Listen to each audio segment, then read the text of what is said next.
Hey, what's going on, everybody? I'm Glen, I'm Tyler. And I'm Darrell. and this is the Channel Surfers, baby. Let's go!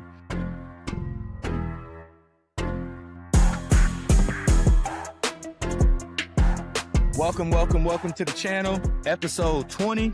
Thank y'all for tuning in. Thank y'all for subscribing. Thank y'all for rocking with us. Today's episode, we are previewing the entire slate. Well, what we think are the important movies of the summer of 2026. We are now at the beginning of June, roughly around June 5th, and we want to make sure y'all know exactly what y'all need to see this summer, and we're going to rate it on a scale of 1 to 5. 1, like, hey, we'll get to it when we get to it. 5, movie hype. And then we'll give you kind of a brief synopsis about everything. But first thing first, Darrell, what is the best thing you watched this week? First of all, can we keep it on some fucking schedule so I'm prepared next time? I fucking hate when you start with me. So would you like to go second? No, I'm already up now. Fuck it. Where's your Also, TV? I'm about to say, where's the TV? also I'm moving, so I'm in an empty room, and now that I'm talking, it's like a fucking echo, and that shit crazy. This shit lonely as hell, like fucking Fresh Prince. So this will be the last week we start with Darrell, but next week. So Darrell, what's the best thing you watched this week? Honestly, I ain't watched shit good this week. I ain't watched nothing good. It was nothing good at all. I ain't even lying to you. I ain't like nothing. I guess we can talk about Euphoria finale. Yeah, I checked it out. So within a whole week, I watched all of Euphoria because I hadn't been watching week by week, and I started. It was terrible. Yeah, I mean, I didn't know how terrible it was. I wasn't really looking. I mean, I love Euphoria season 1 and 2, but when they announced they were coming out with season 3, I was like, this can't work right. It just didn't make sense. And then sure enough, I kind of heard people talking about what I thought was going to happen. It sounded like it was just a whole different show. But I had some time, so I banged out like I think 7 episodes, and then the 8th episode came out Sunday. Look, Euphoria's kind of like The Boys, like I was saying before. Like each episode in itself, they're not bad, but the season as a whole, you're like, what the fuck was going on? And the last episode is a perfect example of that, because why is this show turned into fucking Quentin Tarantino fucking dust? Like it's a whole new fucking genre of TV. I'm so confused how we started with a show about horny Juniors kids in high school and drug addicts and how to beat addiction and what it's like to be an addict, to all of a sudden a face off between a drug dealer and a fucking guy in a goddamn, and they're only like 4 years removed Marine suit. I'm like, what? Nobody went to college. They just became drug dealers and mules and strippers and whores. I have never seen a show just abandon like its true identity. I'm just like, what am I watching? All in all, it's an okay season. It's fine. You get to spend time with one of the best actresses out right now. Zendaya's great. There's some cool characters. Also, I'm watching the second to last episode. I'm like, why is this show featuring like one of the most gruesome deaths I've ever seen in my life? It's like, why is this Euphoria? I shouldn't be watching this, being like, bro, this is like one of the craziest TV deaths that I've ever fucking seen. Like that's the fucking without spoiling it, but I mean, you just lost the plot. Yeah, Sam Levinson is, if y'all don't know Sam Levinson, he's the son of Barry Levinson. He's the creator, writer of the show. He is someone who is recovering addict. Basically, he was a crackhead. The show it moves like somebody's written like a crackhead, to be honest with you. It's all over the place. Somebody said that Sam Levinson basically just wanted to make a Western and was like, you know what? I'm going to just use Euphoria to do so. Other than Coleman Domingo's 2 episodes where he is the center of the show, I am so out on this season. Coleman Domingo is so good at what he does. Like, I think he's a really good actor. And it's so funny because you can always tell when somebody is from the theater, like where they really care about their craft. I had looked him up. I was like, I wonder if he started in theater. Not only did he start in theater, he's a playwright. He is like serious in the theater. So, that's why he did Sing Sing. Yeah. So it's like, to me, it's like he is the saving grace of the whole show. But yeah, 100%. This show is written like somebody who is a crackhead for sure. Like, there's too many times where episode to episode, you like, what am I watching? The show started. When I told y'all when we first got on here, you is in Mexico and she's trying to crawl. What is going? And it was like, they can't get no worse than this. And they were like, no, we're taking you. This is going to be crazy. But overall, like you said, it's one of them shows. It's weird where it was like, you can't stop watching because it's like, how ridiculous are you going to get? Look, I love Zendaya. I love Zendaya. I subscribe to all things Zendaya. She didn't mail it in one bit. She gave it her all, and I appreciate that. Tyler, did you see it? Yeah, I was gonna say the only parts of the show that were like really worth watching was any part with Zendaya and then Coleman Domingo. Because like, I mean, even like I ain't gonna lie, I like the Cassie scenes too, though. I mean, fuck Cassie. I'm talking about acting wise. We men know, so hey, I like her. About acting wise, but I don't want to see no MAGA titties. Okay. Trying to see no MAGA titties. Come on now.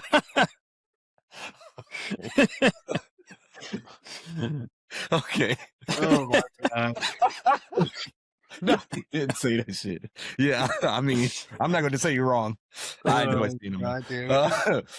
Oh my god! God damn you, bro! But there was, and like the last episode, there are pieces of it. Like once you got to a whole different TV show, when you got to stand up between two main characters, it didn't really make sense. And I'm hearing like a lot of people trying to defend it. They're like, oh, like if you watch the show, then you'll see then this happened and this happened and this happened. And I'm like, that's not in the context of the show. And then come to find out, fiction writing that people do. And then come to find out, he cut a whole lot of shit from the show, like scenes that make sense when like that would make sense how you got to the ending. Like I said, it's a crackhead. He cut out scenes, but he left stupid ass scenes of Sydney Sweeney as a fucking Godzilla monster walking through. Like, what are you doing? Why are you? That scene. I know. Why would you keep that scene and cut out a scene that directly connects to the like? They did one of the biggest parts of the show. After the episode, they like talked about that. They were really proud of that scene, and it was like, oh, you lying? Really? I swear to God, they had a whole little after the episode. Like it took us a week to make the set. And are you for real? Oh yeah, they was proud. They wasted. That's money laundering. Yeah, no, that was that was laundering. Also, 3 hours for the last 2 episodes. Please have some respect for us. Right. That was it was 90-minute movies. Bro. Like, that's what's the name should have did. The Boys. No, facts. Yeah. So Euphoria, overall, what y'all thought of the season? Or what do y'all think of it? Since we rated real quick, we'll just do it before we go to Tyler. Overall, scale of 1 to 5, the whole series. I give the whole series 1 to 5. Yeah. 4. Probably I think season 1 and 2 probably 4.5, 5. Season 3 it'll probably put you at a 4, 4.5. Tyler, I'd say it's probably like a maybe a 3.5 because season 1's definitely like 4.5, 5 area. But then season 2 was okay. I didn't think it was all that great. I think like it kind of had the same issue as like with The Boys. Like some episodes were good, some were kind of like I don't really give a fuck. And then season 3 was just way too fucking ridiculous and all over the place. That was probably like a 2, except for the end. The ending. I mean, like you said, Coleman Domingo, all his episodes are 5s, and then any scene with Zendaya is a 5. But I mean, there's just so much going on that it's just like it drags it down for me personally. The scenes were like Sydney Sweeney, like Cassie's whole like OnlyFans to I want to be an actress. Yeah. What? No, unnecessary. So like fucking stupid. Her whole like we going to LA to try to sleep with somebody. Like all of it. Also, that was Richard Gere's son that she slept with. Pretty crazy. Nepotism. Really? Shout out nepotism. For me, it's probably about a 3. I think the first season, if I was rating them, 5. Then probably season 2, I probably dropped about 3.5, and then this season probably 2, 2.5. Man, season 2 had one of the best episodes of TV that I've ever seen. Which one whenever Rue was on a fucking bender, just running through all kind of shit. That episode. There's some good episodes in that season specifically. Like obviously the cat when she finds out when Maddie finds out about Cassie. That was in the Zendaya episode. Yeah. Okay. Yeah. When she's on the so like. Those moments and stuff are like, which is crazy. It's like the main thing you think about is that episode, like the build up to that episode. But yeah, like I said, overall, it's a good show. But yeah, Tyler, what's the best thing you watched? So I've watched a few things, but I'd say probably Margot's Got Money Troubles. I started watching it once Darrell mentioned it, and I kind of like I was catching up with it every now and then. But I mean, we talked about it pretty briefly when he mentioned it. So I mean, for those who maybe didn't see that one, it's basically just a dramedy about this mom who basically gets pregnant by her teacher, and then has to start an OnlyFans, and then college student, by the way. well, yeah, it's a college student for sure. Okay, should have made that clear, but yeah. And I think I feel like it was kind of interesting because it doesn't. I mean, like it doesn't necessarily demonize OnlyFans because I mean, and then like she says in the whole thing, she's like, "Oh, it's not, I'm not doing porn." She's like, "I'm not really even nude." She's like, "It's not." Well, I mean, she's really not. She is like in parts of it, but you know, then like shit gets kind of artsy towards the end. But Yeah. and I think it's like the whole spoilers, I guess, not really, but her dad comes in. I think that whole storyline's kind of cool and how he's like a wrestler, and then at first he's kind of like, "What the fuck are you doing?" Yeah. And then he comes in and kind of helps her with like, I was like, oh, you know, that's actually kind of an interesting way to include him in like the whole thing. But you know, it's like he kind of helps her with the storylines and things like that. And I'm like, okay, it was kind of, and then he's also an addict. Yeah, Nick Offerman's fucking great in it. Yeah, he does. Yeah, he does really good. Great. He does really good in the show. Yeah. But I thought it was. I think I was on episode like 5. He's also swole as fuck.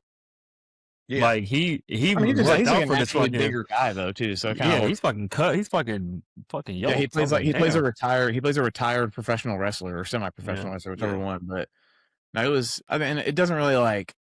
It's kind of like her basically just improvising her way through life at this point because she's like, okay, well, fuck, I don't have anything. I can't keep a job because you know she has a kid now, and her mom doesn't really want to watch the baby. Her dad comes in, tries to help her, but without spoiling anything, some shit goes sideways.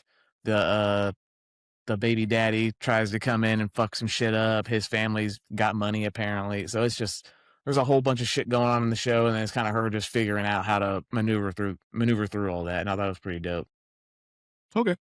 So that is Margot Got Money Troubles on Apple TV. We talked about it before. And how many episodes is it? Has the season ended yet, or? Yeah, I'm pretty sure it just ended. I think it was. So you just watched the season finale. Yeah, I got 2 episodes left to watch. Yeah, I think it was 8, right? 5. I think it's 8 episodes. Yeah, I believe it's 8 episodes. I mean, most likely. Yeah. Best thing I watched was the movie called All of You. It's a film that came out in 2024. It's classified as a sci-fi romantic drama. The movie is written by Brett Goldstein. For those who are not familiar, Brett Goldstein is Roy Kent. Roy Kent wrote from Ted Lasso. He wrote part of Ted Lasso. He wrote part of Shrinking. He's written some of Rooster. So I really do like him. And the female lead is a woman named Imogen Poots. She is the love interest in the Zac Efron, Miles Teller, and Michael B. Jordan movie, That Awkward Moment. I don't know if that's like a flashback to y'all, maybe like 2012, 2014, something like that. But they're in this movie. The movie takes place in the same fictional universe as a TV show that Brett Goldstein wrote. It was called Soulmates. Basically, there's a science test that you can take, and it will show you who your scientific soulmate is, right? Basically, the movie though is they're these two best friends, the girl and guy. She takes a test to find her soulmate. She finds her soulmate. She starts living life with him. The movie moves really fast paced. Like you have to pay attention to haircuts because they don't like say like 6 months later or 3 months later. They just show the time jumps with haircuts and things of that nature. But basically it's a story of two college friends. They've been friends now for 10 years or whatever. She finds her soulmate. She starts a life with that person. The male best friend realizes that he has always loved her. And then they start an affair, which is actually, it's so funny to watch a movie with an affair where it's like, oh, you really do like these people, but you realize they're also shitty people. But it basically just shows them having an affair probably over the course of years and how their love is so beautiful, but it's a situation of like wrong time. You know what I'm saying? Like right person, wrong time. Yeah. But it's a really well written movie. I've come to the point now with Brett Goldstein. If I see his name on something, I really do like to watch it. I feel like he's a very good writer. He writes very intentional and he has a good writing style. So anytime I see his name, it's something that I definitely watch. I think I rated the movie on Letterboxd. I gave it a 3.5. You said what? Yeah. He has a new movie out on Netflix. I think that came out today. The movie that's coming out, it just came out I think today with him and Jennifer Lopez, where he said he wrote the role for her. It's a rom-com. He's like, I wrote the role for you. It's called like Office something. It's an office love drama, and that'll tell me when I watch that. That'll let me know if I am gonna go ahead and go all in on him. Because why are you writing roles for Jennifer Lopez? That's my first. He loves Made in Manhattan and all that shit. He likes her and you can't. I mean, at the end of the day, if you want to make that face, Jennifer Lopez's rom-coms, Made in Manhattan, Monster-in-Law, The Wedding Planner or whatever, those are decent. You mean like the stuff from like 20 years ago? Yes, those are decent rom-coms. But in this role, she's an older boss, and she's gonna have a romance. So I mean, she's still a good-looking woman. So let's see what he does with it. Again, I'm this will right here. I'll come back and report on that movie. This is me. I'm gonna push it. I'm gonna push all the chips in on Brett Goldstein if this movie is good. Because the last rom-com Jennifer Lopez was in with Owen Wilson was not good. Yeah, I don't think she's been a good movie in. But 15 years? Was that Hustlers movie good? Because I never watched it. It was cool. Solid. It was solid. Yeah, it was cool. So yeah. Also, by the way, all of you as well as on Apple TV as well. Again, Apple TV. The slogan on this channel for Apple TV is "You never know," because they don't do any marketing. So without any further ado, we're going to go ahead and jump into this summer 2026 movie preview. First movie up. It should come as no surprise. This is on the list. If you watched the episode in its inception, Darrell wasn't on it yet, but this was one of my most anticipated movies of 2026. It is Scary Movie 6. The Wayans brothers are back. The entire original cast is back. They haven't been together since Scary Movie 2. I was very, very, very excited to see this movie. And then Rotten Tomatoes gave it a 20%. And now I'm super excited to see this movie because they gave White Chicks a 15%. A 20% from Rotten Tomatoes on a Wayans movie is a standing ovation at a film festival. So for me, we don't have to talk about what the movie's about. It's a scary movie. Do you live under a rock? As far as hype for me, I'm not going to be dramatic. I'm going to be a 4.5 for this movie. I'm a 4.5 for this movie. Darrell, where are you at on Scary Movie 6? And I'm going to see it as soon as we drop this podcast. That's good for you, man. I'm glad. Support black cinema. Support the Wayans bros. I'm about to say support not only black cinema. I said cinema, but support a family that's a cornerstone in facts cinema altogether. That being said, I'm at a 0. I'm below.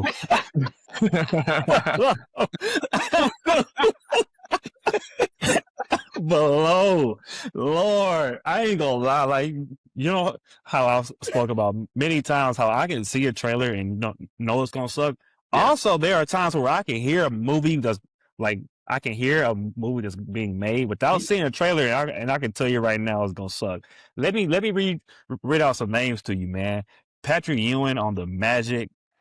Shaquille O'Neal on the Celtics, Ed Reed on the Texans. You think they watch? Emmitt Smith on the Cardinals.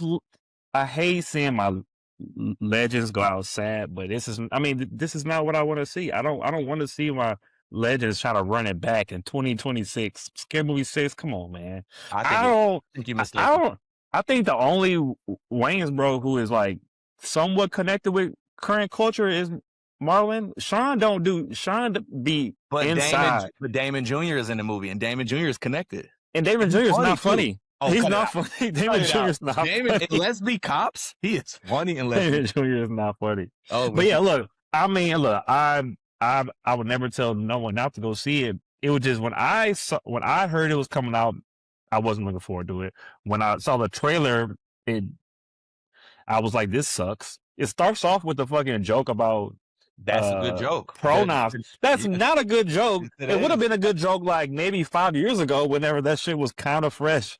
That's very old fucking humor. That shit's not funny. My thing is at the worst case scenario, Regina Hall is funny. Anna Faris is funny. They're going to be funny in the movie. Anna Faris used to be funny. I don't know if she still is. I don't know if she still is. Tyler, where are you at? Are you in the middle of us, or where are you at on this? I mean, I'm gonna say I'm probably at like a 2.5, only because it's not directed by Keenan Ivory Wayans. It's directed by a white man, and it's the same guy that did like what Haunted House 2, and all that. Haunted House was funny. And Do y'all sex not remember Haunted House when he was like, "Where are your furniture, cuz?" Like that one was I'm not funny. saying that. I'm just That saying wasn't my like house, was it? Yes.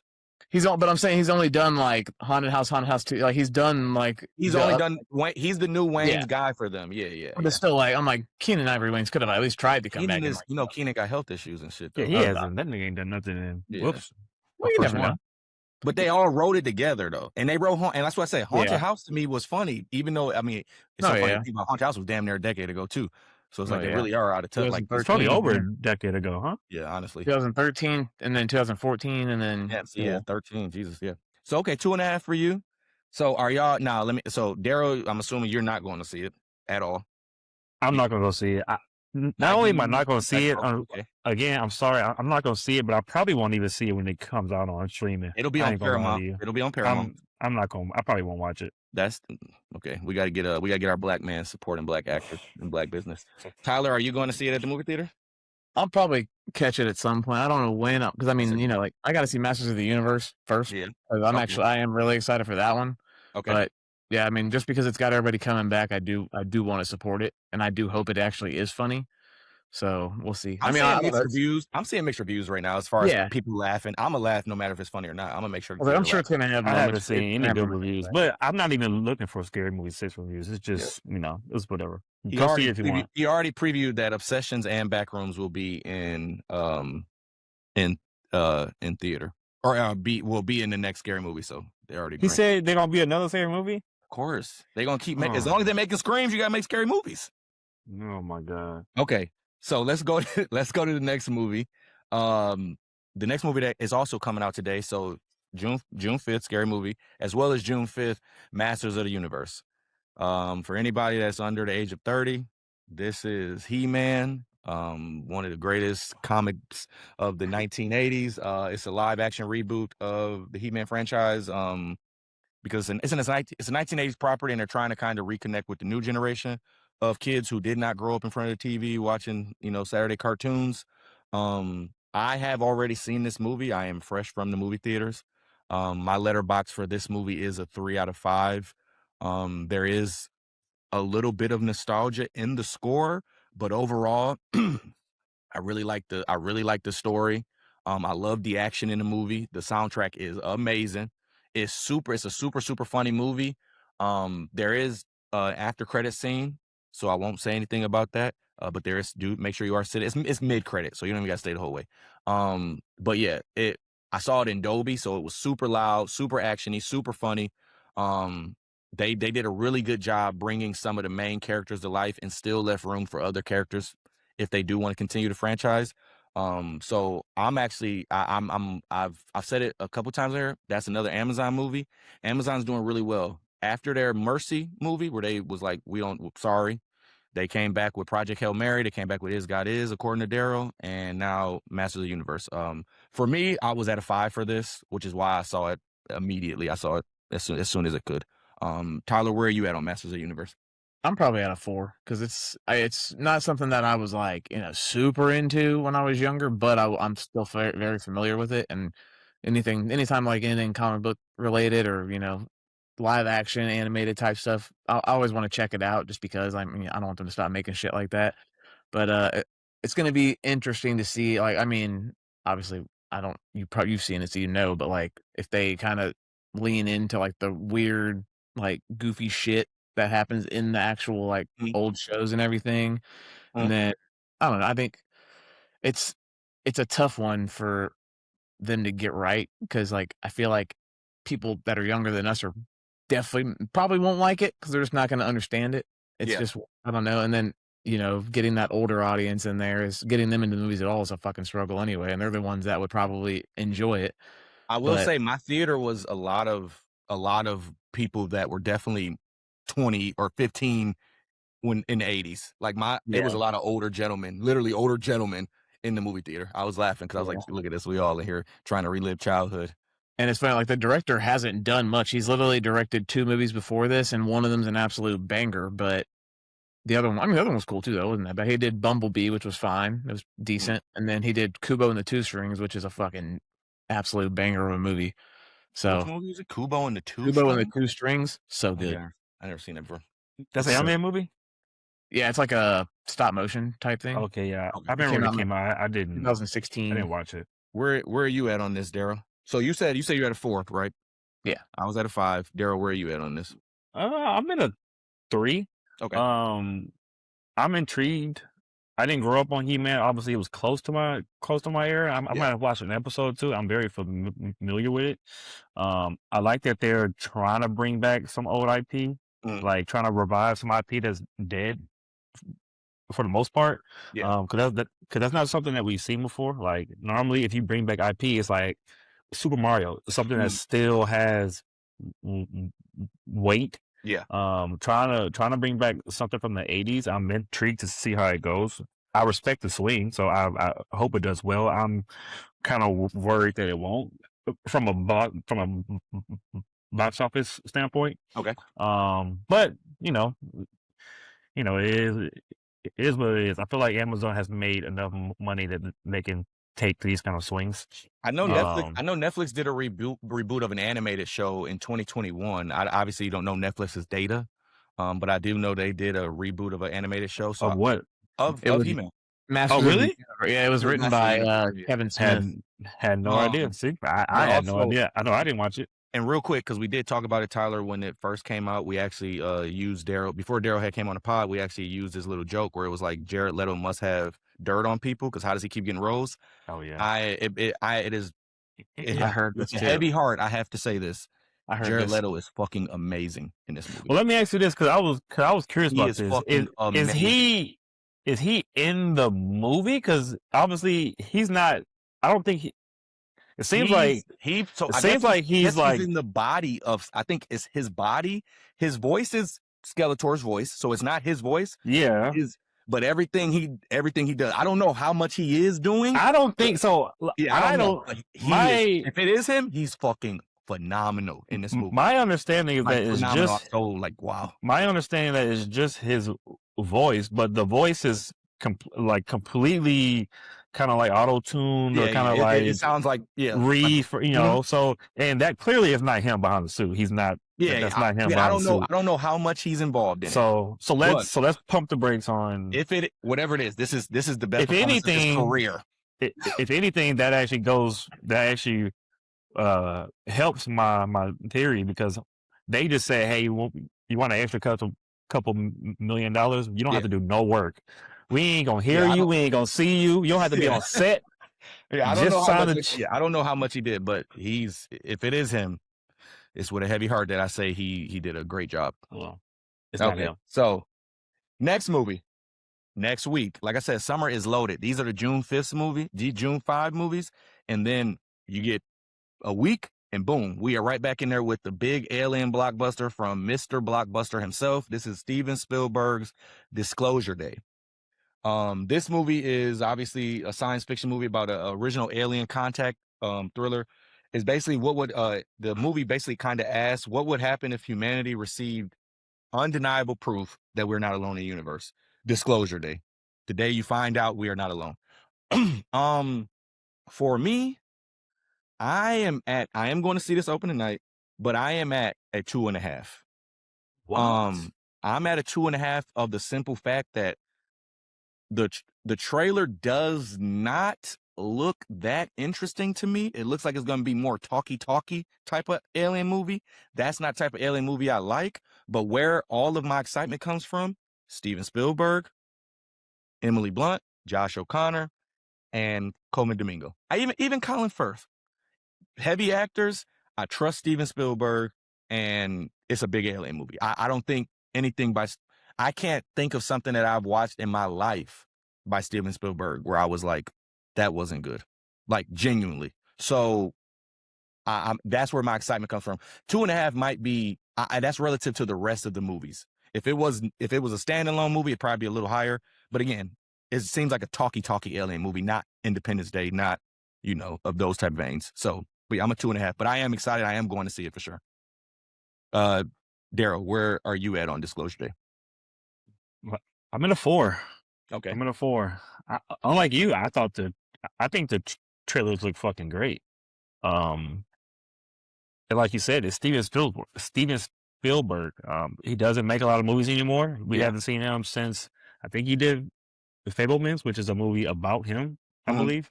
And it's like he might do something once every like 4 years. So he one of the best directors to ever do it. We don't have that much time with him. I don't know how many more movies he has in the gas tank. So, whenever one of the goats comes out with something, you got to go see it. And like you said, it has a great cast.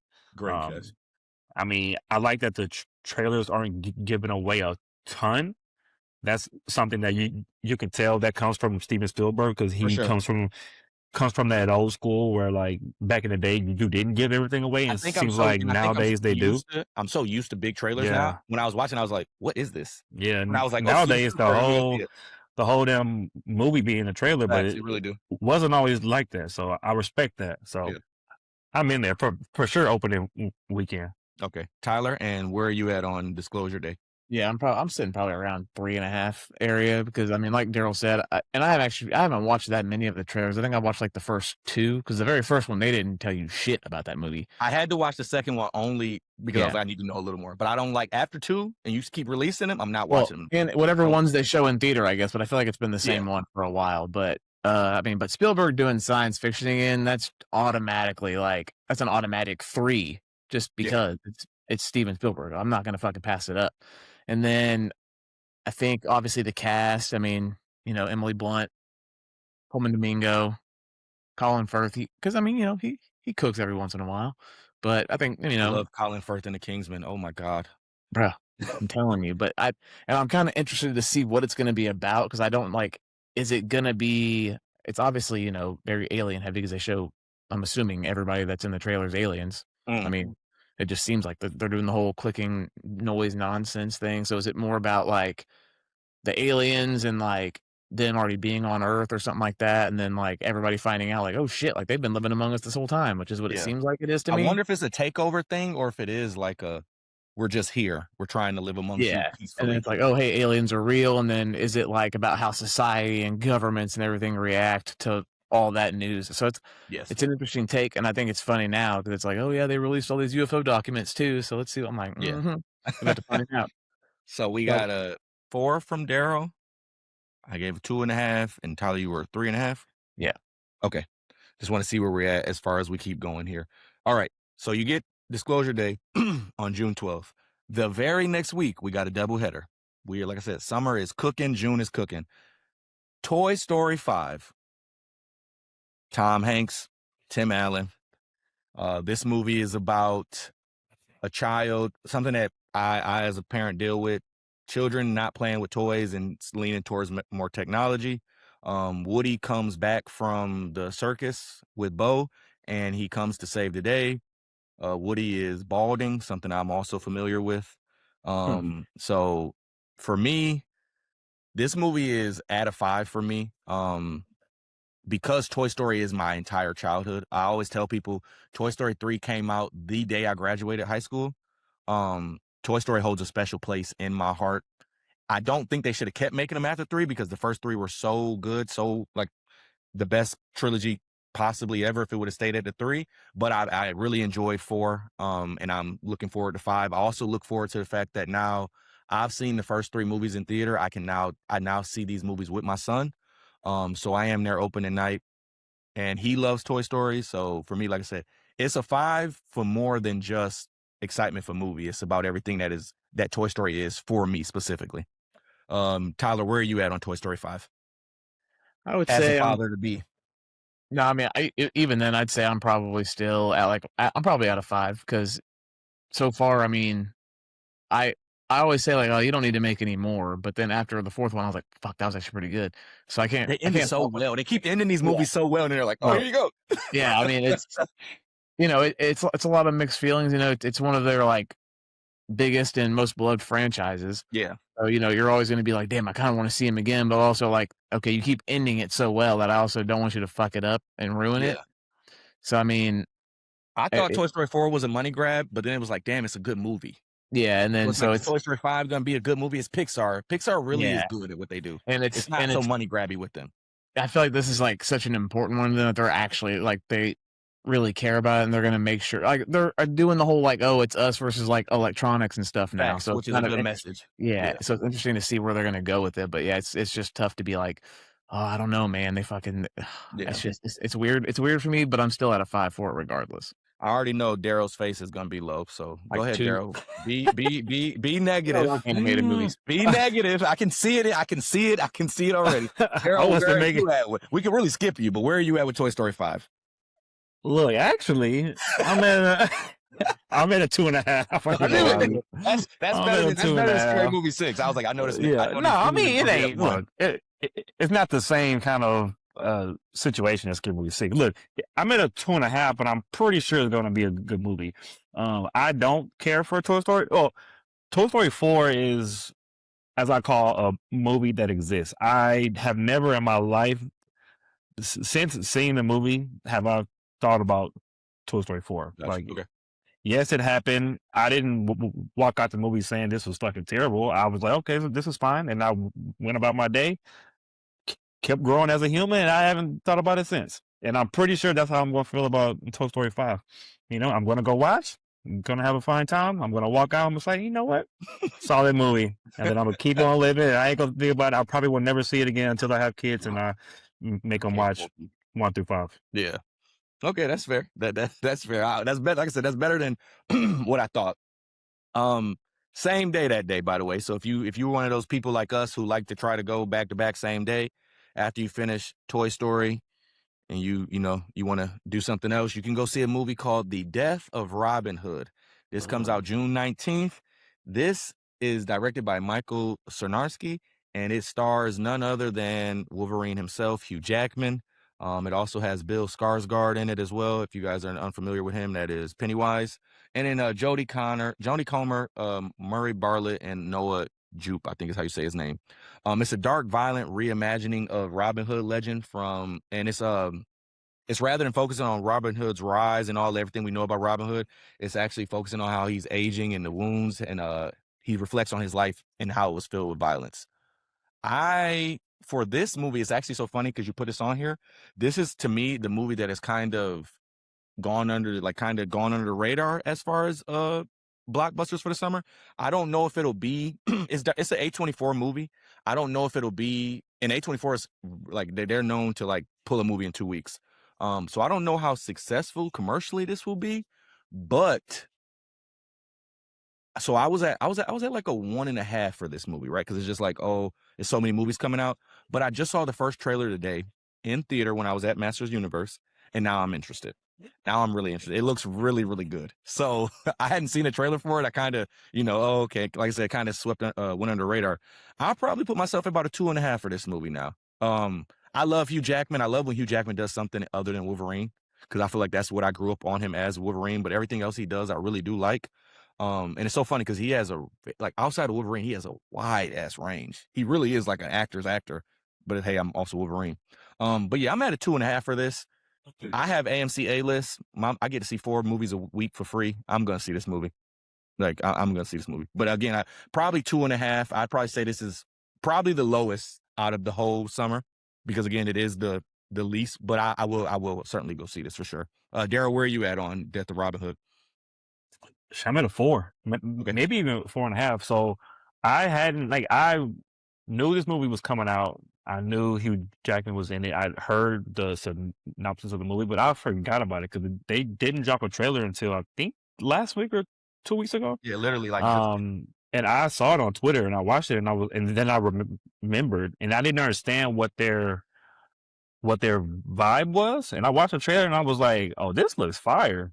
Like, unlike you, I like Hugh Jackman in some things. I don't like when he's very, like, he has the right to do what he wants to do. It's fucking Hugh Jackman. Oh, you don't like the theater stuff. I'm not watching fucking The Greatest Showman and it's out of the time. what is it? Les Perez, whatever the fuck. Les Mis. I'm good. Time, boy. But this looks like Logan, but Robin Hood. Yeah, it really so I'm does. like, this is in his fucking lane. Perfect. He bearded up in the trailer. Yeah, he bearded. He broken down. Yeah. He's savage. He really did look like Logan for sure. I'm like, oh, sign me up. So I'm there opening weekend.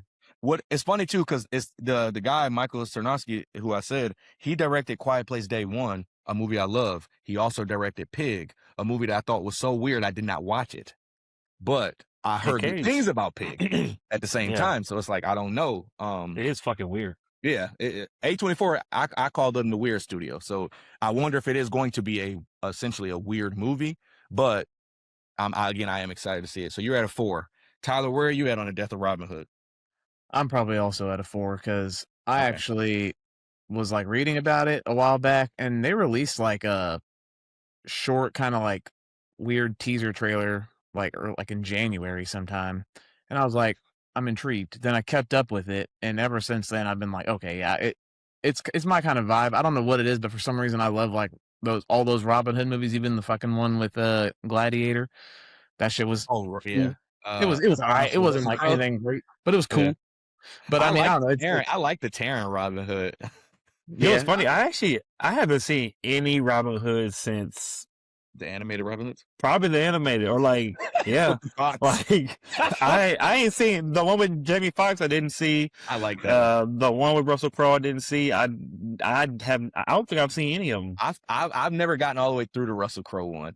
But I do like it's just it's very like I said, it's very Gladiator, Bravehearty. Like, yeah, this trailer gives me like a similar vibe to that one as far as like the tone of the movie, what it's going to be like. It's a little bit more serious, kind of, and then obviously like the one with Taron Egerton and Jamie Foxx is like really goofy, over the top type that was shit. Three Musketeers fun. Yeah, exactly. Yeah. So I mean, like, and like you said, this is more like, you know, not the heroic adventure type stuff. It's more of like, you know, what's going on after the fact.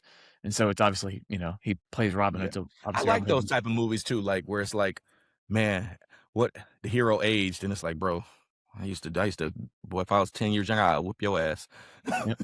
And it's Hugh Jackman, so it's already 3 stars for me minimum. Because facts, I was about to say, you subscribe to Hugh Jackman more than anybody. 100%. Yeah, but so, I think, yeah, it's definitely a 4 for me, and I'm gonna try to be there opening weekend, but you know, I'd be busy, so I can't. Yeah, but I'll be there before I see Toy Story. Toy Story? Okay. For sure. I'll probably see Toy Story first, and I think Death of Robin Hood, I don't know if Jen wants to see that, but if not, I'll see that by myself. All right. Next week after that. So again, June is bumping. The very next week, you get no breaks. We got the second movie from James Gunn's DC. We got Supergirl, starring our girl Millie Alcock. She is Princess Rhaenyra in House of Dragons, the young one. Jason Momoa is playing Lobos. And then we got some other actors in the movie. But this is Supergirl.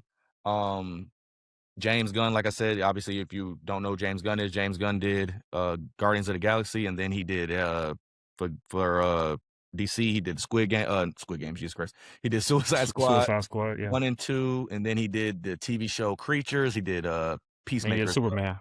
And Superman, yes. Oh yeah, and also Superman, I saw a trailer today. I mean, I think he's gonna be in the movie as well. I like a lot. Yeah.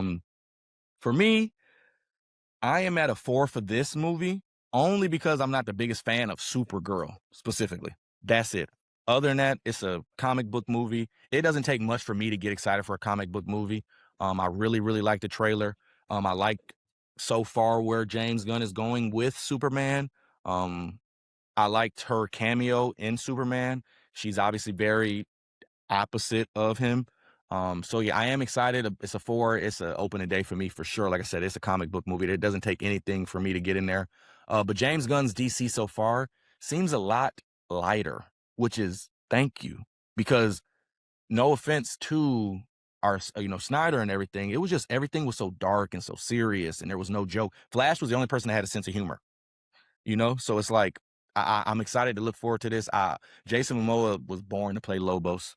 Do I understand the plot of the movie so much? Nah, not really. But again, I'm excited. Like I said, I'm at a 4. Darrell, where are you at on Supergirl? So I'm at a 3.5. So I love, as you know, I love superhero movies. I'm a big DC fan. Me and our friend Malbo, Tony, we're always talking about it.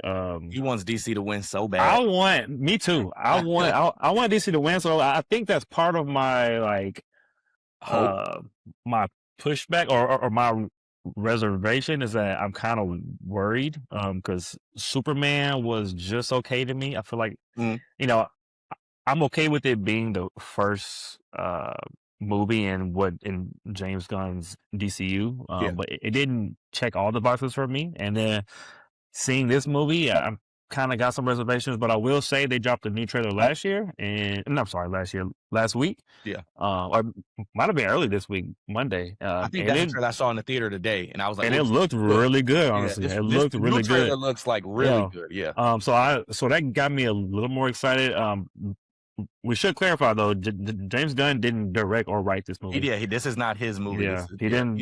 It is his DCU, and it feels like a James Gunn movie, and it looks and feels from the trailer very much like Guardians of the Galaxy. For Like sure. it's set in space. It kind of has like a wonky kind of soundtrack. When it was from the trailer, it feels very much like Guardians, which is why whenever it came out, people were like, "This is like, are you sure James Gunn didn't write this movie?" Because it seems I like it. wonder if the people that he picked to write are part of his like writer team, though. It's Like some people possible. he probably like does stuff with together. Where did you say he was at on a scale? 3.5. 3.5. Okay. Tyler, where are you at? And you're going to see it opening day. We already know that. Tyler, where are you at on Supergirl? I'm probably I haven't seen the latest trailer, so I'm probably sitting around like a 3 right now. But Okay. that's Tyler is Marvel, by the way. Tyler reps Marvel games. I mean, and I really want DC to succeed because I need more content. Because it can't be just Marvel. Like we all, come on, it's not this hard. It can't be this hard. It's because I mean, there are DC characters that I actually really like that are in like my top 2 and 3 characters, but they're never gonna get anything. But I don't know. I just like you said, it's also not James Gunn directing it or writing it, but I mean, obviously, he's still like the head of the studio, so he's gonna get some say into what's going on. I mean, I do like Jason Momoa as Lobo, so that's gonna be nice to see him finally get to do that fucking role. He's been waiting for that one for a while. Yeah. They finally got him out of that Aquaman bullshit.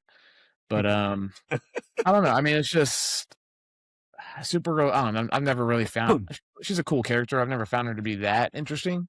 Yeah. I mean, it's just Superman as a woman, basically. In my opinion, she's cool though. I mean, a lot of iterations of her can be pretty interesting because she's supposed to be older than Superman. Yeah, but she got by the time she gets there, she's kind of younger. But then she also has this kind of she was stuck in like stasis party kind of. Yeah. She has more attitude to her. Yeah, Superman's supposed to be all about hope and like saving people, and she's like, no, if this person sucks, I might just kill them. Like the one thing James Gunn does really well, even though he's not writing it, he is overseeing everything. He can make you care about the lower level. Yeah, sure. I mean, like that's his superpower. Like it'll be interesting to see characters, but I'm gonna make something you're gonna really like these characters. It'll be interesting to see if this movie gives her like a distinct personality and like if it's separate, if there's like anything separate from just like, oh hey, Superman's gonna be in this movie, come watch it, because it's like, I mean, I'm also excited about surprises. He comes from Marvel, so he's gonna have some type of the East. That's my favorite thing about comic book movies: Easter eggs, the setups. I love that. I love when they do all that, and it's like, oh, like just a little quick previews of everything. Even seeing, like I said, seeing Superman in this, I feel like there's gonna be a little iteration of probably Lex that they are keeping off the trailer. Like so. I'm excited to see where they go with that. Yeah, I'm still gonna be there opening weekend, but I'm kind of like in the middle right now. Like, all right, I'm still gonna watch it, but I just don't know how excited I am for it at the moment. Gotcha. Okay, so to quick recap June, because like I said, there was a lot of June. We got Scary Movie 6 as well as Masters of the Universe dropping June 5th today. We got Disclosure Day dropping June 12th. We got Toy Story 5 dropping June 19th, as well as Death of Robin Hood. And then we close the month with Supergirl.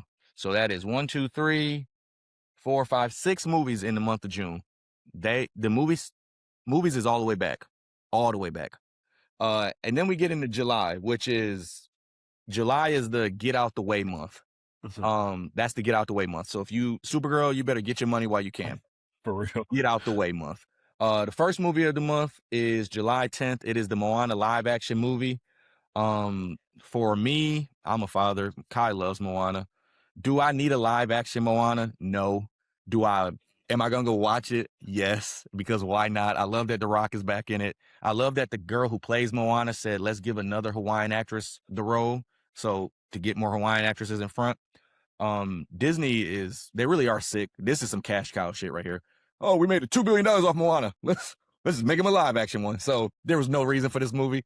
I'm at like a 2 for this movie, but because it's the same exact movie. I'll go see it, and it's gonna be a cash cow. It's gonna be a monster. But yeah, I'm at a 2 for this. It's Moana. I mean, it's gonna be cool. Unnecessary movie. Tyler, where are you at on Disney's cash cow? Yeah, I was like, we all know what Moana is. We all know it's just a live action remake. Disney's been doing these things. People love the songs, characters, all that nonsense. But I mean, I'm probably still sitting at like a 1. Yeah. Maybe. And Moana's such a good movie too, and it's like there's no need for a remake of this movie. And don't get me wrong, I don't have a problem with them making live action remakes of these movies, but like, I mean, Moana didn't come out that long ago. Facts. It's literally, and the Rock wig looked crazy. Yeah, that's another part. I'm like, that shit got to look better in motion because that shit was not. Yeah. I don't know, and I mean, I'm sure they'll probably add new stuff to it because sometimes Disney does like to go beat for beat, but then you're like, oh, why the hell what's the point? Is Moana? Moana's 10 years old, right? I'm sure it is, right? Everything feels like it's not 10 years old, but it's probably 10 years old, right? I think they need to make a rule where it's like, yo, you got to be 16. It's exactly 10 years old. Yeah, you got to be 20 years old before you bust down to live action. There is no reason for this movie at all. Like Moana 2 now. So now my thing is Moana 2 just came out animated. They previewed Moana 3 animated. Are you about to backdoor Moana live action with Moana? Like you still making the animated? Relax. I don't whatever. I'm gonna go see it. Darrell, where are you at? I know you had a 0. Yeah, man, I'm at a 0. I'm at a 0. I can't. I'm not messing with this, man. Come on, like the only, Rabs, bro. What is the only? I mean, and look, I can't fault Disney. Every live action movie that they've made is making buku money. Lilo and Stitch made outrageous. I'm just look. Someone clearly wants to go see it. It ain't gonna be me, but sure, go for it. Yeah, it's gonna be packed in that theater too. They got Moana on. It's gonna be hella kids in there. Like Moana, it's so funny because it's really Moana really is like Disney's like they love Moana. Yeah, so yeah, that's crazy. So yeah, July 10th, Moana.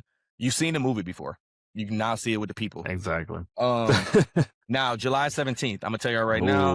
July 17th. I've already purchased 2 tickets for this movie. Let me tell you, I am at the number don't exist where my level of excitement is at.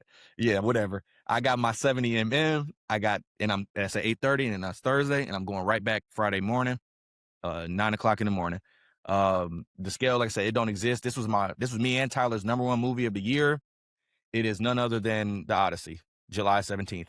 Get out the way, movies. Mm-hmm. This is the movie of the summer. This is the movie of the summer, without a doubt.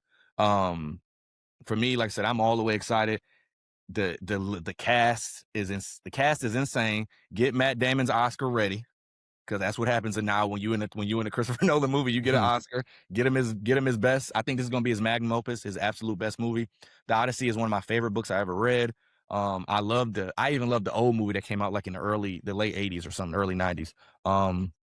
Yeah, I'm excited for this movie. There's nothing much to say about it. The trailers look amazing.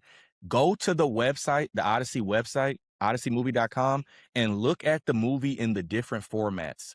They're showing you how different it looks. If you go see this movie in regular format, you're only getting this much picture. And there's a scene where Matt Damon is holding a sword and you don't see it in his hand.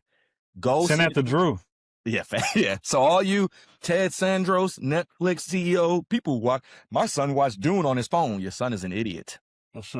Go watch these movies in the format they supposed to be made. IMAX, biggest theater you can find. I'm all in on this. This is boy, I can't wait to see this movie. Let me ask y'all before I even go. Is there a chance you think this movie could be bad? The movie can be bad? No chance. Okay, yeah. Okay, I don't think there's any chance it could be bad. That's where I'm at, too. No. I don't see how. I mean, first of all, it's a story that we all heard, but it's one of the most famous stories of all time. Facts. Written and directed by the most, like the best director that we have out right now. Yeah, facts. Those two things don't mix. Like, can it come under where people's expectations are? Sure, possibly. Sure. but it can't be think bad. the movie, and what's funny is I think the movie will underwhelm because my expectations are so. I know it is. It's like it's the biggest. Like, if this isn't a 5, it's you failed. But it's like, damn, it's a 4.5. Yeah. Like, if this is not a 5, I'm gonna be very sad. 'Cause again, this to me is Inception is my favorite movie by him, Interstellar, and Prestige. Well, I'm sorry, Dark Knight. I always forget Dark Knight is his movie. So yeah, but and it's like, if Odyssey does not crack the top 3, to me you failed. Because I think that's where this movie should be at. I think this is Darrell, where are you at on your excitement? Yeah. 20,000, whatever it's worth, I mean, it's like it's like you said. I love Christopher Nolan. I love Greek mythology. I love the book, The Odyssey. I don't even like reading books, but when I read The Odyssey in college, I loved it. I wrote a paper about it, killed it. I made an A+ on that paper, and I was so proud because the professor hated me because I kept leaving class early because I had to go to track practice, and she got mad. And I was like, first of all, I'm a grown ass man. We're in college. I can leave when I want to. and she emailed my fucking track coach, and I was like, lady, what's going on? But I came back with that paper. She had no choice but to give me an A.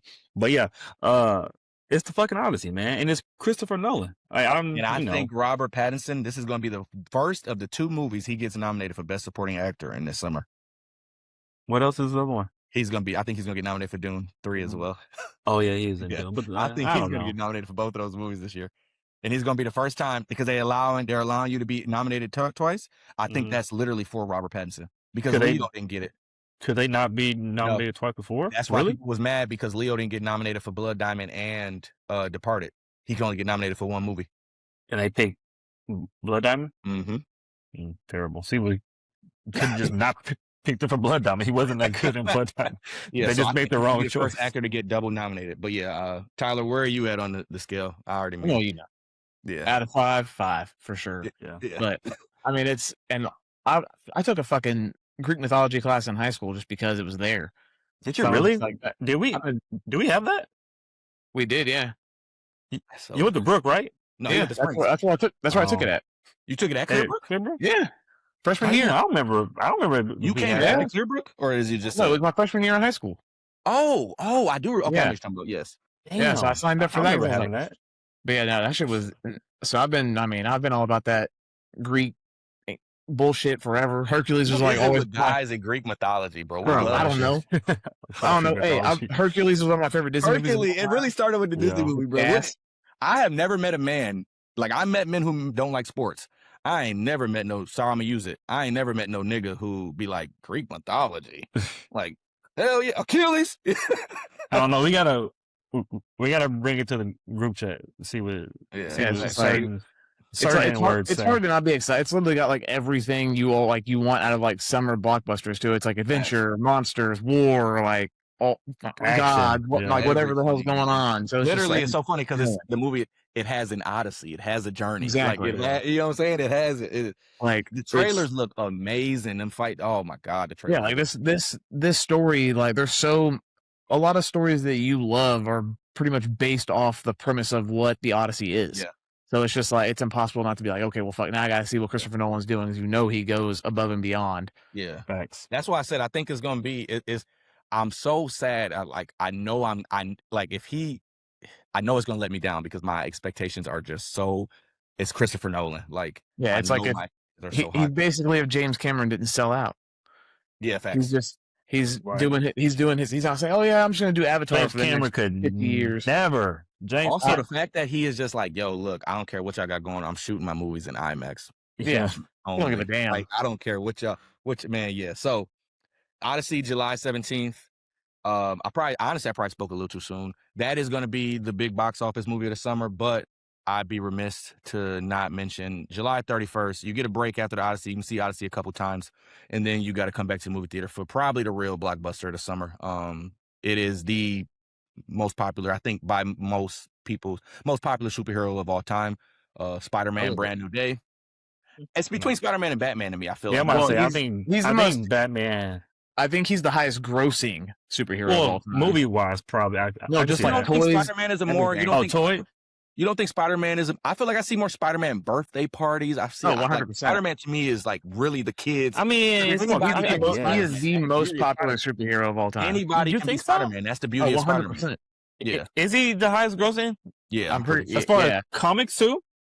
everything. Like I'm just saying, everything combined, he is the highest grossing. I think it literally goes him, then Batman, Superman. Yeah. But I mean, we can look that up. But I'm gonna go ahead and bust it down real quick. It's Spider-Man: Brand New Day. It's the 4th Spider-Man in the series.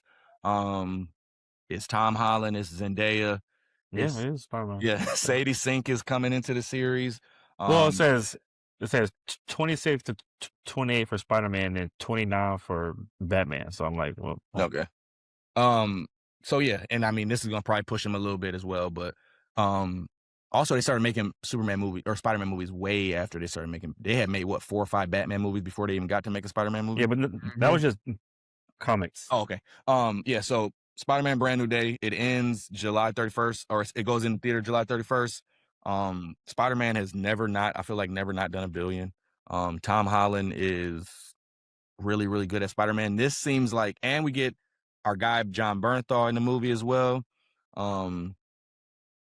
I really like that he's in this movie. He's obviously a scene stealer. Punisher's in the movie. This to me is, I'm at a 5 for this. Because I'm really excited to see where they're going to push his story. I think after it settled down and I was able to like get off my emotional high horse, other than the nostalgia of Spider-Man 3, it really wasn't that good of a movie. They really did lean on the fact that they threw Tobey Maguire and Andrew Garfield in the movie. It means Spider-Man: Homecoming. I mean, I'm sorry, Far From Home. Yeah, the third one. Yes. No Way Home. Yeah. Huh? No Way Home. No Way Home. Yeah. Yeah. So that one, after I was able to like finally like settle, I really haven't gone back to that movie. That really isn't that like, other than the shock of Toby and Andrew being in the movie. Yeah. Wasn't.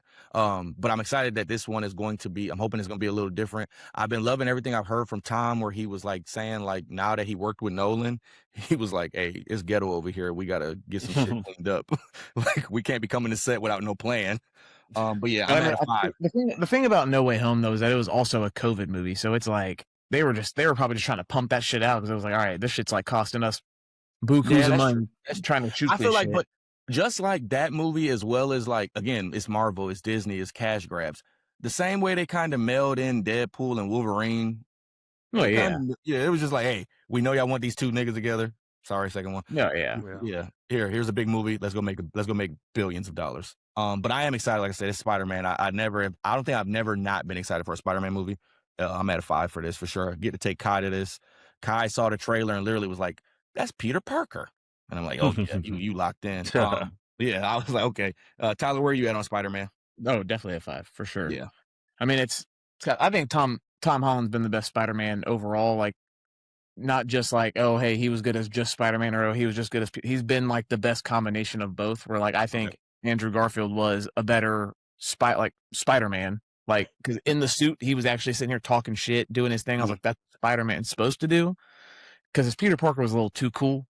He's over here skateboarding. I'm like, but yeah, he wasn't a nerd for sure. Andrew Garfield definitely wasn't a nerd. Yeah, and then I think it's like it's a nice little like reset for him, like as a character now. So it's like, okay, let's see where he's going to be at now. His brand new life. And I hope they don't lean into so much of him being the next Tony Stark either as well. I feel like they were leaning into that a lot. Yeah, I'm pretty sure they're gonna abandon that because he doesn't. Yeah, that's what I'm saying. I think this is what it's going to be. Is he like doesn't know. Well, they don't know him, so you can't really. Oh, that's right. That's true. Yeah, that's right. Oh, yeah. So they don't know who he is. He's like now he's back to his like street level roots. I forgot it was the whole wipe and everything. Yeah. And so we're gonna see what happens. Do y'all know? I mean, obviously we haven't watched it yet, but have y'all saw anything that this leans into Doomsday? Anything with this movie has anything to do with Doomsday? I haven't seen anything that relates to it yet.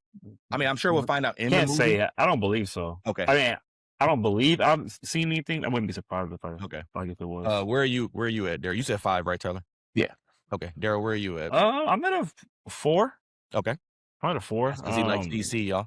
Fucking hater. I mean, yeah, I was at a 3.5 for Superman, though. I mean, Supergirl. So, I mean, it's just when I saw the trailer, I don't know, for some reason I feel like I should be more hyped.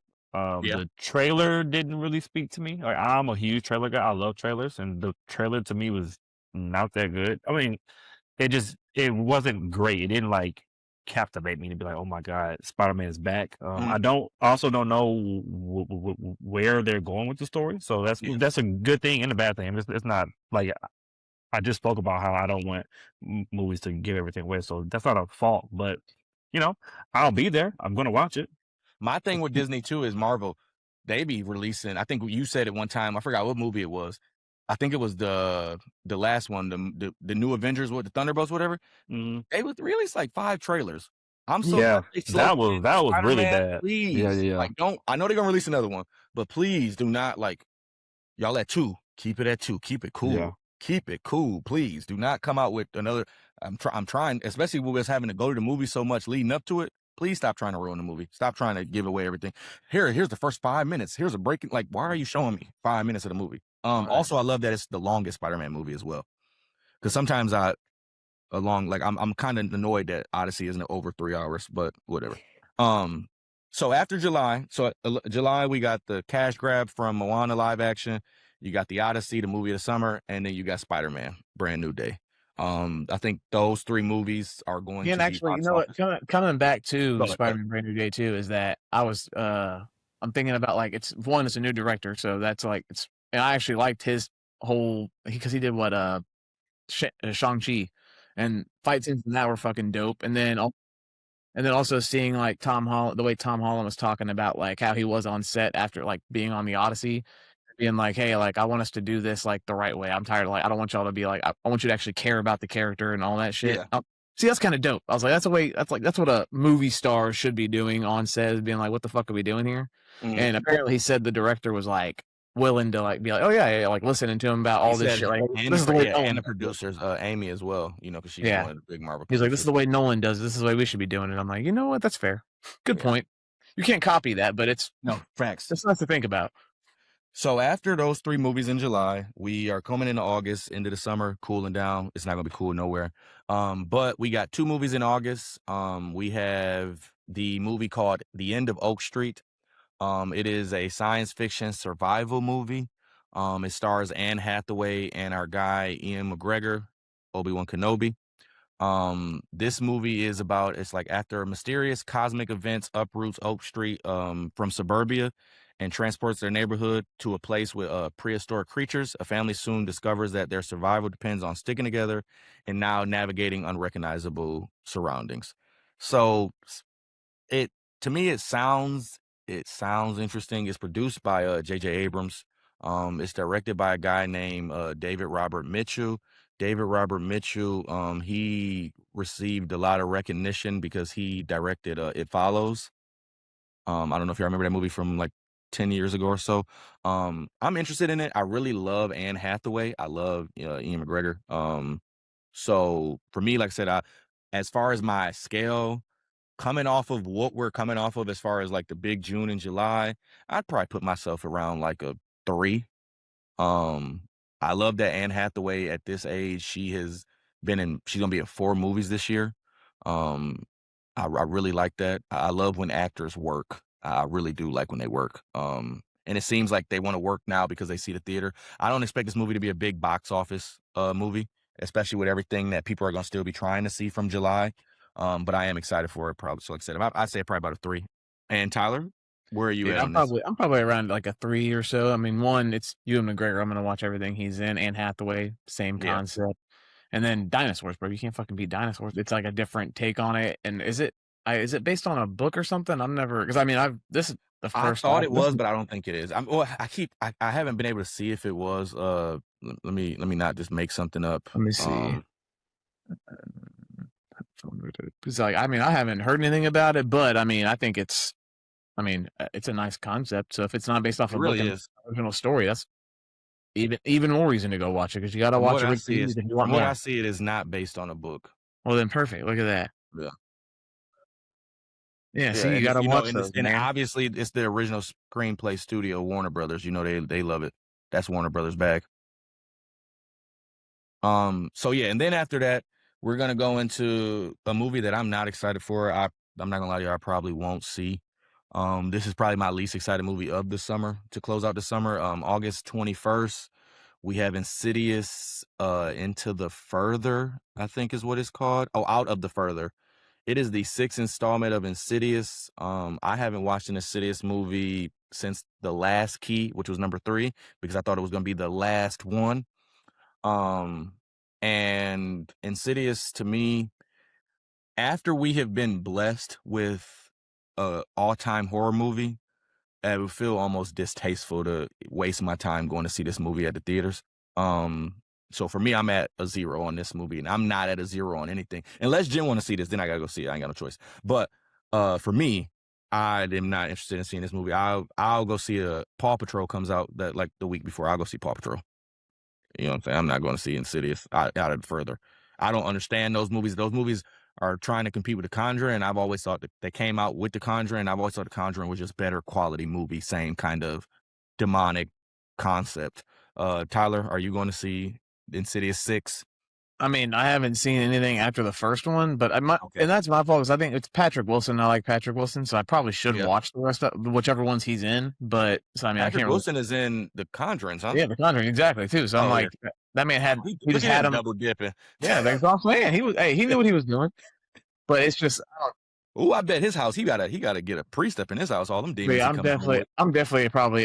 I mean, I have to be at a 0, like I said, because I haven't seen anything prior to this, so there's no reason for me to be excited. I don't think I've seen a trailer for this movie. I've literally seen one. It's a horror movie. It's gonna do probably 50 mil. Yeah, I saw one trailer, and it was whenever I was sitting in Obsession, and that shit came I would on. love for this movie to not do well, so they would stop making these movies, because horror movies really be like, man, we can make them for $5 million and get 50 million. That's good day. Those are the movies. I'll give them a running down again. We got Scary Movie 6, Masters of the Universe, He-Man, Disclosure Day. You got Toy Story 5. You got The Death of Robin Hood. You got Supergirl. You got Moana. You got Evil Dead Burn. You got The Odyssey. You got Spider-Man Brand New Day. You have End of Oak Street. And then you have, to close it out, Insidious number whatever. We don't care. That is beautiful. So y'all, we have previewed the movies for the summer. When we watch them, we'll give you spoiler-free breakdowns. We'll give you spoiler breakdowns with spoilers. It's a very exciting summer. Movies are back. Original movies are back. Go to the movies. These movies we're getting to the point now where the movies are getting back to their 45-day windows. Like I said, we eating good this year. We'll have to do a pod on it. We're looking at, I always say it, 2008 and 2012 was some of the best years for movies. 2026 is line with us getting a surprise with Obsession, and then Project Hail Mary being so strong. We're lining up for a very, very good year in movies right now. So I'm really excited. And obviously, even after the summer, we got the big dogs at the end of the year on Christmas. So, which we obviously will be talking about those when it's time to do. But before we get out of here, what's something other than these movies? Is there anything that we missed as far as what's something you're watching this week, Tyler? So I had forgotten about this. I wasn't even sure when it came out, but the Cape Fear remake on Apple TV. Oh, that is mine. That is so. For those who don't know, it's dropped today. Yeah. For those who don't know, it's about a convicted murderer who gets released from prison, and he basically is going after these lawyers that were attached to his case. And so they're played by Amy Adams and Patrick Wilson. Hey, there we go, Patrick Wilson again, just fucking cornering the market here. And then Javier Bardem, who, if y'all don't know, is one of the greats right now, man. He'd be nailing it every time. Greatest villain in a movie. Yep. Other than Heath Ledger. Yep. And so we're gonna see what he does. See if they can bring it back. I think isn't Martin Scorsese one of the producers on this? Yeah, he remember he's in a 360 deal with Apple. They got him trapped in there. I don't know. This is a remake of a 1980 movie with Robert De Niro playing Max Cady, and it had Nick Nolte as the lawyer. One of the scariest movies I watched as a kid. Really, really good movie. I am over the moon excited for this show. I think it's going to be nice because it's like it takes the movie format, stretches it into a series, and Apple hardly misses. And it's got all these, especially when they have great actors lined up like this. It's almost impossible. I keep trying to tell people. Yep. For me, I'm gonna be posting about it on our TikTok. So make sure y'all follow our TikTok. It is the Channel Surfers. I am watching Love Island. Y'all know my significant other Jen. She says since I make her watch all of my nonsense, she wants me to sit down and watch Love Island with her. So what I'm going to do is I'm going to try to post and talk about it and give notes about how ridiculous this show is. I guess it comes on every damn day. So I'm going to be posting TikToks about it, and I'll give live updates. So make sure y'all follow our TikTok.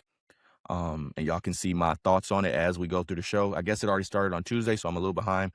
But yes, in the midst of all the sports and everything we got going on, I'm definitely going to be doing that.